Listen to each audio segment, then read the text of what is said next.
En el día de ayer nos enteramos de una noticia insólita.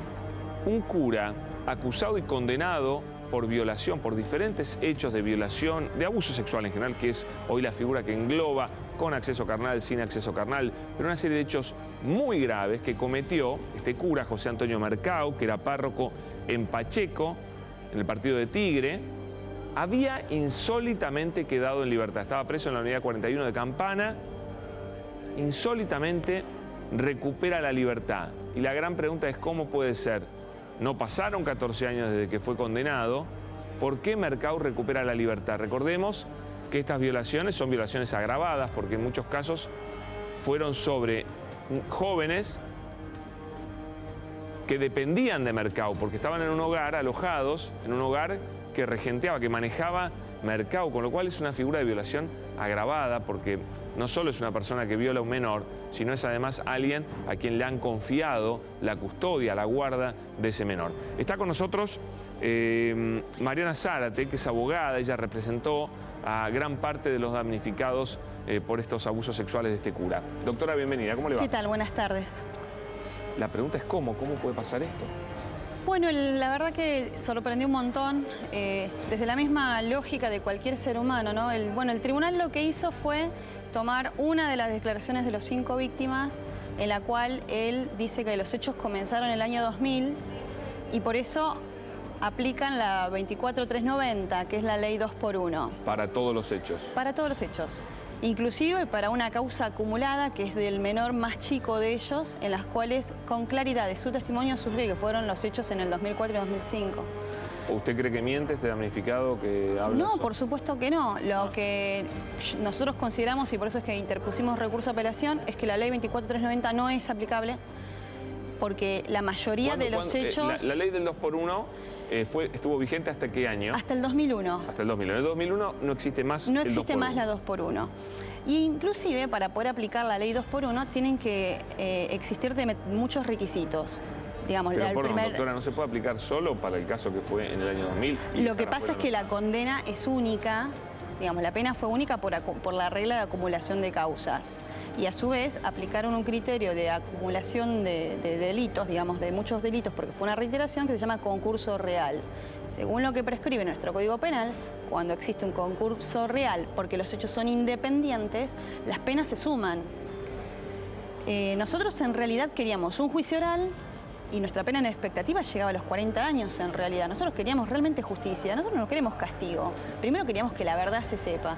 ¿Y por qué le dieron 14 años nada más? Porque se llegó a un juicio abreviado, digamos, llegó a un acuerdo el fiscal que intervenía en ese momento con el defensor particular de él y arreglaron una pena de 14 años, teniendo un mínimo de 10 años, digamos, esas calificantes que usted muy bien enunció, más la corrupción de menores que también figuran en la causa, le dieron 14 años, esto lo homologó el tribunal, nosotros planteamos la nulidad de ese juicio abreviado, recurrimos en casación y actualmente esas circunstancias están apeladas ante la Corte. ¿Cuántos años estuvo preso?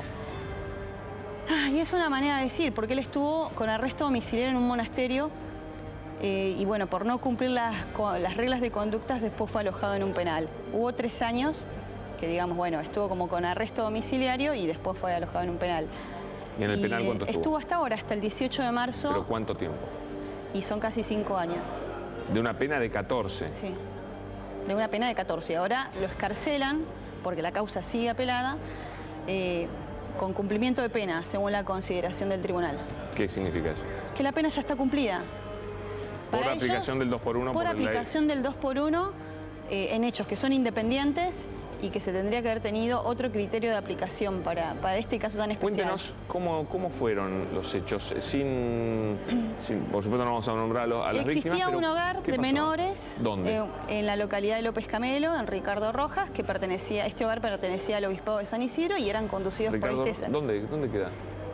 Ricardo Rojas, partido de Tigre, en la localidad de Tigre. ¿Pacheco? Es Pacheco, muy cerca de Pacheco, General Pacheco.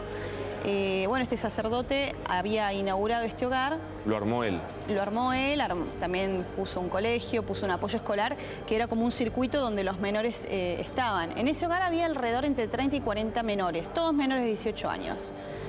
¿Que en muchos casos se los mandaba a la justicia o no? ¿o no? llama ¿Cómo poderosamente la llegaban los atención. menores ahí? Los menores llegaban o porque entraban ellos solos o porque los padres tenían recursos económicos muy bajos y solicitaban la asistencia. Digamos, todos los menores que pasaron por ese hogar eran menores que realmente estaban en situación de calle. Nadie, solamente Mercau. ¿No le daba parte a jueces de menores para avisar que...? Era una circunstancia de mucha irregularidad. Eso no se puede hacer, ¿no? ¿Cómo es el trámite? Si en realidad lo que tendría que haber sucedido solo es puedes que tener al menor si te dan la guarda, te da la justicia la guarda, si no, no. No hubo ningún caso en ese hogar en el cual el menor haya sido judicializado. Ahí había una situación informal donde decían, bueno, vos vení, vos andate. Digamos, si un menor se iba... No tiene ningura idea este cura Por de lo que ese hogar hacía. pasaron un montón de menores, un montón. Como nosotros también sabemos y tenemos pleno conocimiento de que hay más casos de abuso sexual. Pero nadie controlaba nada.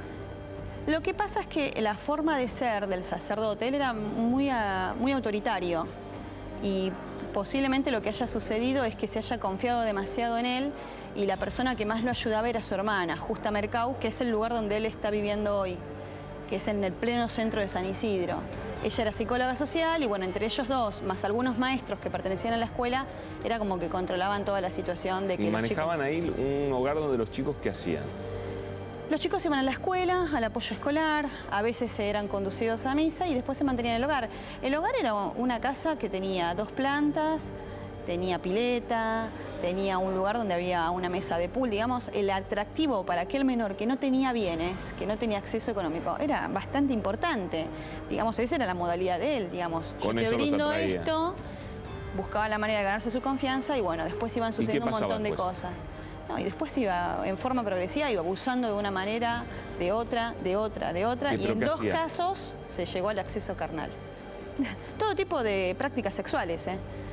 Yo la verdad que... No... ¿Siempre sobre uno, lo aislaba o...? El sacerdote era como que tenía una modalidad de agenda, era una alternancia con respecto a la selección de los chicos. Primero uno, otro día otro. Y es más, dentro de la causa consta cómo los chicos en cierto modo se empezaron a dar cuenta, era como un secreto, un pacto entre el sacerdote y el chico. Le decía, mira, esto es, quédate tranquilo, no está mal. Y después entre los chicos mismos se fueron dando cuenta de que eso que ellos les estaba sucediendo, le estaban sucediendo a los demás. Y dentro de la causa lo que consta es que ellos ponían bolsitas de nylon para que hace ruido cuando él subía la escalera como para darse cuenta y cada uno esperaba atemorizado dentro del cuarto a ver a quién le tocaba hoy. Se hacían los dormidos, digamos. Él tenía esa modalidad de elegir a quien quiere a gusto y piacere, perdón la expresión, ¿no? Pero esto ¿Chicos de qué edad? Los que se animaron a denunciar fueron abusados, empezaron a ser abusados entre los 10 y 11 años. Se animaron a decirlo entre los 15 y 16, hoy actualmente tienen entre los 20 y 23 años. O sea, era un psicópata sexual absoluto. Sí. Tenía como como un harén, como si fuera una inclusive, como el año pasado se cumplió la mitad de la condena, él pidió el primer beneficio, que eran salidas transitorias. Tenemos una nueva ley nacional que es la ley Barnia. Yo no sé si tendrán conocimiento o no, pero bueno, esta ley lo que dispone es que en los casos de delitos contra la integridad sexual, antes de concederle un beneficio, se le tienen que hacer informes periciales, que fue lo que nosotros solicitamos como particular damnificado. A él le hicieron los informes periciales, psiquiátricos y psicológicos. ¿Y qué dieron?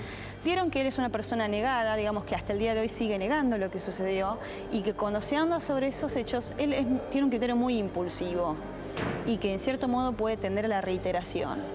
Esto lo sabía el tribunal. Él nunca admitió, pero si fue a un juicio abreviado es porque admitió la culpa, ¿o no? Cuando uno acepta la calificación y acepta la condena. Eso es lo que dice el Código Procesal Penal. Digamos, uno acepta la calificación penal que uno le están acusando y acepta la pena. No acepta la culpabilidad. Eso es lo que pide el Código Procesal Penal. Se infiere por su firma, pero lo que sucedió fue que apenas recayó la sentencia, ellos también apelaron. Doctora, una pregunta delicada. ¿Tuvo algún apoyo o influencia alguien fuera del caso, digamos, que pueda ser un allegado ¿condenado? A Mercau? No, allegados a Mercau que pudieran haber influido en la causa. Mire, nosotros tenemos ciertas sospechas por las cosas que han sucedido.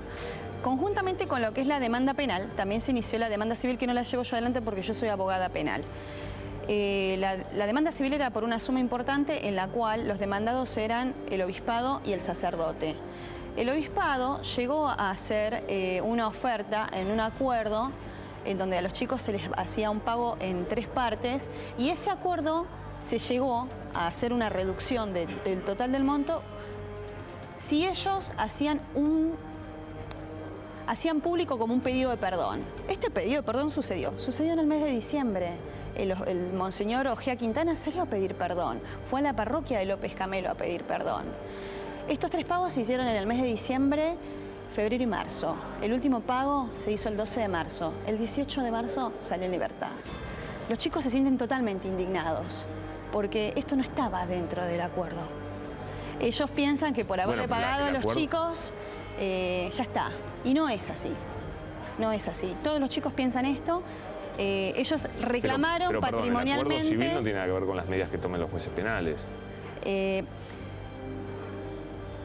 La condena civil se genera a través de una condena penal. Nosotros conseguimos lo penal. La condena penal comenzó el caso civil. Exacto. Pero de ninguna manera el hecho de que le hayan pagado a los chicos tiene relación con que lo dejen en libertad. Porque una cosa nosotros no tiene que pensábamos que no. Nosotros entendimos que no. Influencias ajenas a la causa, digamos. Sí, eso es lo que usted me preguntó. Sí, sí.